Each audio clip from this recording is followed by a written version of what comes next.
नमस्कार दोस्तों, स्वागत है आपका आपके YouTube चैनल का स्टडी आईक्यू में। आज हम 22 जून 2020 की नेशनल करंट अफेयर करेंगे और आज के करंट अफेयर की पीडीएफ वीडियो के नीचे डिस्क्रिप्शन में मिलेगी। हमारा का पहला प्रश्न है, हाल ही में world stars Sharjah online international शतरंज चैंपियनशिप किसने जीती है? हमारे सेफ अंगद सिंह राणा ने, शंभू एस कुमारन ने, सखरियार मावेदीरोव ने, उपयुक्त सभी। इसका सही आंसर है सखरियार मावेदीरोव ने। अजरबैजान के ग्रैंड मास्टर सखरियार मावेदीरोव ने world stars Sharjah online international शतरंज चैंपियनशिप जीत ली है। उन्होंने 10 राउंड में 7.5 अंक स्कोर करके प्रतिष्ठित खिताब और $3000 की पुरस्कार राशि जीती है। भारतीय ग्रैंड मास्टर पेनताला हरिकृष्णन 10 राउंड में 6.5 अंक लेकर चैंपियनशिप में दूसरे स्थान पर रहे। शारजाह सांस्कृतिक और शतरंज क्लब द्वारा शारजाह ऑनलाइन अंतर्राष्ट्रीय शतरंज चैंपियनशिप की मेजबानी की गई थी। यह प्रतियोगिता शारजाह स्पोर्ट्स काउंसिल के अध्यक्ष शेख साकर बिन मोहम्मद अल कासिमी के संरक्षण में आयोजित की गई थी। अजरबैजान की राजधानी है बाकू। अजरबैजान के राष्ट्रपति हैं इल्हाम अलीयेव। इसके प्रधानमंत्री हैं आर्तुर रशीजादे। हमारा अगला प्रश्न है, हाल ही में हर्षोल्लास के साथ रज पर्व अथवा राजा पर्व उत्सव कहाँ बनाया गया है? महाराष्ट्र में, सिक्किम में, उड़ीसा में, उपयोग सभी। इसका सही आंसर है उड़ीसा में। उड़ीसा में हर्षोल्लास के साथ रज पर्व अथवा राजा पर्व उत्सव बनाया गया है। यह 3 दिनों तक चलने वाला एक अनूठा त्यौहार है जिसमें मानसून की शुरुआत और भूदेवी यानी धरती माता की विशेष पूजा की जाती है। ऐसा माना जाता है कि इस दौरान धरती माता यानी भूदेवी मासिक धर्म से गुजरती है। इसमें चौथा दिन धरती के स्नान का दिन होता है। राजा पर्व उत्सव मनाने के दौरान उड़ीसा के लोग धरती माता के मासिक धर्म के दिनों के प्रति सम्मान के प्रतीक के रूप में 3 दिनों तक खुदाई, बुवाई अथवा जुताई जैसे सभी कृषि कार्यों को रोक देते हैं। ये 3 दिन इस प्रकार हैं। राजा संक्रांति आषाढ़ मास के पहले दिन को संक्रांति से पहले के दिन यानी पीली राजा संक्रांति के दिन और उसके बाद के दिन को भोजदा या बसी राजा के नाम से जाना जाता है। उड़ीसा के मुख्यमंत्री हैं नवीन पटनायक। उड़ीसा के राज्यपाल हैं गणेशी लाल। हमारा अगला प्रश्न है, चौथे एशियाई युवा पैरा गेम्स 2021 की मेजबानी कौन सा देश करेगा? हमारा भारत, श्रीलंका, बहरीन, उपयोग सभी। इसका सही आंसर है बहरीन देश। एशियाई पैरालंपिक समिति ने बहरीन में आयोजित होने वाले एशियाई युवा पैरा गेम्स के चौथे संस्करण को दिसंबर 2021 में आयोजित किए जाने की घोषणा की है। इन खेलों में 22 साल से कम उम्र के लगभग 800 एथलीटों के 9 खेलों में हिस्सा लेने की उम्मीद जताई गई है। ये 9 खेल हैं एथलेटिक्स, बैडमिंटन, बास्किया, goalball, para taekwondo, power lifting, swimming, table tennis और व्हील चेयर बास्केटबॉल। इस कार्यक्रम का आयोजन बहरीन की राष्ट्रीय पैरालंपिक समिति के सहयोग से किया जाएगा। बहरीन पैरालंपिक समिति के अध्यक्ष हैं शेख मोहम्मद बिन दुवज अल खलीफा। बहरीन के राजा हैं अहमद बिन ईसा अल खलीफा। बहरीन की राजधानी है मनामा। इसकी मुद्रा है बहरीन दिनार। हमारा अगला प्रश्न है, हाल ही में पीएम केयर फंड की ऑडिटर किसे बनाया गया है? हमारा SARC and associate firm, WHO, World Bank, उपयोग सभी। इसका सही आंसर है सार्क एंड एसोसिएटेड फर्म।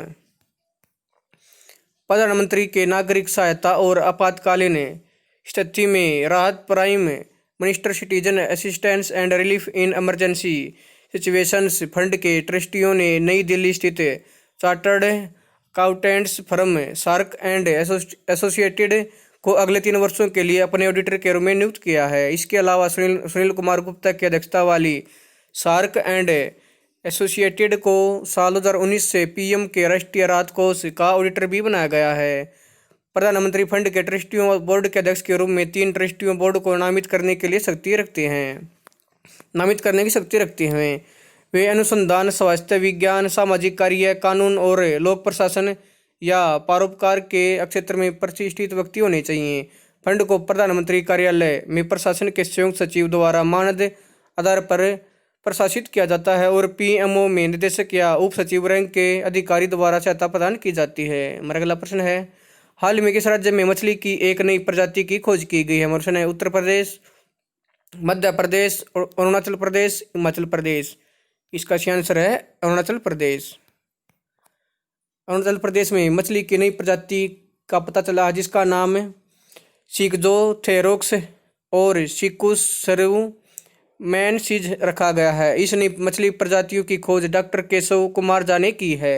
वह पासीघाट के जवाहरलाल नेहरू कॉलेज में प्रोफेसर, प्राध्यापक और प्राणी विज्ञान विभाग के प्रमुख हैं। उन्होंने जीनस सिग्जोथेरोक्स से एक नई मछली प्रजाति की खोज की है। सिग्जोथोरैक्स सिकुसिरु मैनसीज मछली प्रजाति की खोज पूर्वी सियांग जिले के मीवो सर्कल में गाकंग क्षेत्र के पास सिकु नदी और सिरोम नदी के संगम पर की गई है। इसका नाम सिकु और सिरोम नदियों के नाम पर रखा गया है। अरुणाचल प्रदेश के मुख्यमंत्री हैं पेमा खांडू, इसके राज्यपाल हैं बीडी मिश्रा। हमारा अगला प्रश्न है, हाल में मानको फाउंडेशन अवार्ड किसने जीता? हमारा प्रश्न है डेक्कन डेवलपमेंट सोसाइटी ने, बजाज मोटर्स लिमिटेड ने, रिलायंस जियो इंडस्ट्री ने, इनमें से कोई नहीं।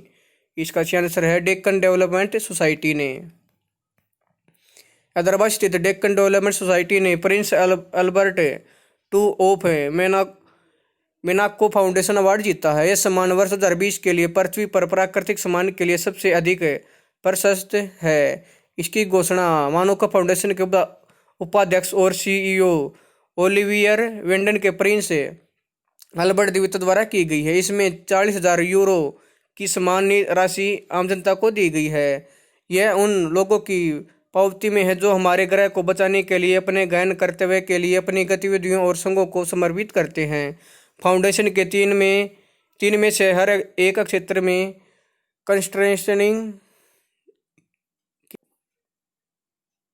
Constraining the impacts of environmental change, saving biodiversity, overseeing watersheds and battling against desertification. Deccan development society के निदेशक है PV सतीश। इसका मुख्यालय हैदराबाद तेलंगाना में। हमारा अगला प्रश्न है, हाल में फ्रांसीसी एकीकृत कंटेंट मीडिया और संचार समूह विनेडी ने माई अर्थ कंसर्ट फॉर किड्स के लिए किसके साथ साझेदारी की है? हमारा प्रश्न है Billy Ellis, Ricky Bell, Ricky Cage, प्रयोग से बी। इसका सही आंसर है रिकी केज के साथ। फ्रांसीसी एकीकृत कंटेंट मीडिया और संचार समूह विवेंडी ने माई अर्थ कंसर्ट फॉर किड्स के लिए ग्रैमी पुरस्कार विजेता रिकी केज के साथ साझेदारी की है। रिकी केज एक भारतीय अमेरिकी संगीतकार, संगीत निर्माता और पर्यावरणविद हैं। इस कार्यक्रम का 21 जून को विश्व संगीत दिवस के अवसर पर लाइव स्ट्रीम और प्रसारण किया जाएगा। विवेंदी इस कार्यक्रम को संयुक्त राष्ट्र अंतर्राष्ट्रीय बाल आपातकालीन कोष यूनिसेफ सहित अन्य अंतर्राष्ट्रीय निकायों जैसे WWF, UN क्लाइमेट चेंज अर्थ डे ऑर्गेनाइजेशन 50 ईयर्स अर्थ डे 2020 के साथ मिलकर आयोजित करेंगे। यूनिसेफ का मुख्यालय न्यूयॉर्क, अमेरिका में। इसके कार्यकारी निदेशक हैं हेनरीटा एच. फोर। इसकी स्थापना 11 दिसंबर 1946 को की गई। हमारा अगला प्रश्न है, हाल ही में राजमोहन बोहरा का कोविड-19 के कारण कितने वर्ष की आयु में निधन हो गया है? हमारे ऑप्शन है 88 वर्ष, 90 वर्ष, 95 वर्ष, उपयोग से भी। इसका सही आंसर है 88 वर्ष की उम्र में। महावीर चक्र से सम्मानित लेफ्टिनेंट जनरल राजमोहन बोहरा का कोविड-19 के कारण 88 वर्ष की आयु में निधन हो गया है। वह 1971 के युद्ध के नायक थे। लेफ्टिनेंट जनरल बोहरा को 1972 में प्रतिष्ठित पुरस्कार दिया गया था। महावीर चक्र भारत का दूसरा सबसे बड़ा वीरता पुरस्कार है। यह दुश्मन के सामने हवा, जल या जमीन पर असाधारण वीरता का परिचय देने के लिए दिया जाता है। यह सम्मान सैनिकों और असैनिकों को असाधारण वीरता या प्रकट शूरता या बलिदान के लिए दिया जाता है। हमारा अगला प्रश्न है, हाल ही में सस्टेनेबल गैस्ट्रोनोमी डे कब बनाया गया? हमारा प्रश्न 18 जून को, 19 जून को, 20 जून को, प्रयोग से भी। इसका सही आंसर है 18 जून को। हर साल 18 जून को विश्व स्तर पर सस्टेनेबल गैस्ट्रोनोमी डे बनाया जाता है। यह दिन गैस्ट्रोनोमी के प्रकृति से संबंधित सांस्कृतिक अभिव्यक्ति सहित दुनिया की सांस्कृतिक विविधता के रूप में स्वीकार करने के लिए बनाया जाता है। इसके अलावा इस बात की भी पुष्टि करता है कि हर कोई संस्कृति और सभ्यता समूचे विश्व में सतत विकास के योगदानकर्ता और महत्वपूर्ण प्रवर्तक है। सस्टेनेबल गैस्ट्रोनोमी डे का इतिहास। संयुक्त राष्ट्र महासभा ने 21 दिसंबर 2016 को ARES 71/246 प्रस्ताव को अपनाने के बाद 18 जून को अंतर्राष्ट्रीय स्तर सस्टेनेबल गैस्ट्रोनॉमी के डे के रूप में मनाए जाने की घोषणा की थी। सस्टेनेबल गैस्ट्रोनॉमी क्या है? गैस्ट्रोनॉमी को कभी कभी पाक कला अथवा भोजन बनाने की कला भी कहा जाता है। यह एक विशिष्ट क्षेत्र से जुड़ी खाना पकाने की विधि भी हो सकती है। दूसरे शब्दों में कहें तो गैस्ट्रोनॉमी अक्सर स्थानीय भोजन और रसोई संबंधित व्यवस्था को संदर्भित करता है। सतत एक ऐसा विचार है जो एक ऐसे तरीके के दौरान पूरा होता है जो हमारे प्राकृतिक संसाधनों के लिए बेकार नहीं है। शायद यह हमारे पर्यावरण या स्वास्थ्य के लिए हानिकारक होने के बिना लंबे समय तक जारी रह सकता है। हमारा अगला प्रश्न है, हाल ही में किसी नासा के मानव अंतरिक्ष यान कार्यक्रम की पहली महिला प्रमुख के रूप में नियुक्त किया गया? प्रश्न है आर रूडी, कैथी लेयूडर्स, मैथिली सवान, सैली राइड्स। इसका सही आंसर है कैथी लेयूडर्स को। कैथी लेयूडर्स को नासा के मानव अंतरिक्ष यान कार्यक्रम की पहली महिला प्रमुख के रूप में नियुक्त किया गया है। इसकी घोषणा नासा के प्रशासक जिम ब्रेडेनस्टाइन द्वारा घोषणा की गई है। कैथी लेयूडर्स पहले वाणिज्यिक क्रू प्रोग्राम मैनेजर के रूप में सेवारत थी और अब वह मानव अन्वेषण और संचालन मिशन निदेशालय के एसोसिएट प्रशासक का पद संभालेंगी। वह निजी क्रू फ्लाइट डेमो 2 के उद्घाटन की भी देखरेख कर रही हैं, जिसने मई 2020 में फ्लोरिडा के केनेडी स्पेस सेंटर से लॉन्च किया गया था। हमारा अगला प्रश्न है, हाल ही में किस रेलवे जोन ने कोविड-19 के लक्षणों की पहचान हेतु यात्रियों की स्क्रीनिंग करने के लिए बॉडी स्क्रीनिंग सुविधा फेब्रियाई की स्थापना की है? प्रश्न है मध्य रेलवे जोन, उत्तर रेलवे जोन, पश्चिमी रेलवे जोन, दक्षिण रेलवे जोन। इसका सही आंसर है मध्य रेलवे जोन।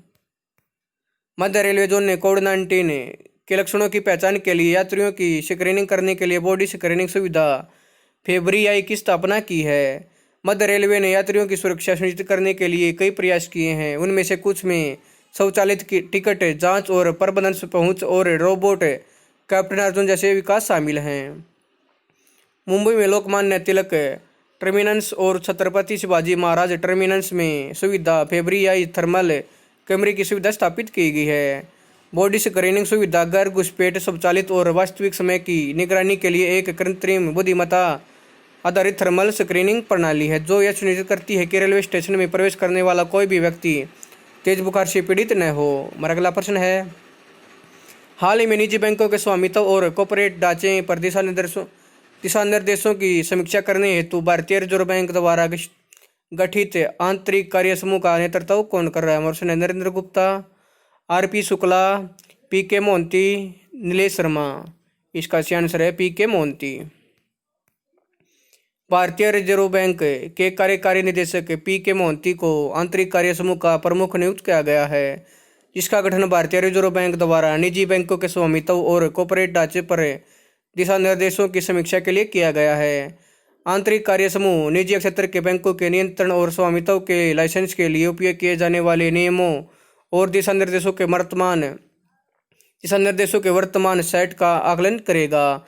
स्वामित्व और नियंत्रण की अत्यधिक एकाग्रता के मुद्दों के बारे में समूह द्वारा उचित मानदंड भी सुझाए जाएंगे। समूह सभी बैंकों को एक समान विनिमय में स्थानांतरित करने के लिए किए जाने वाले उपायों के बारे में सिफारिशें भी प्रदान करेगा।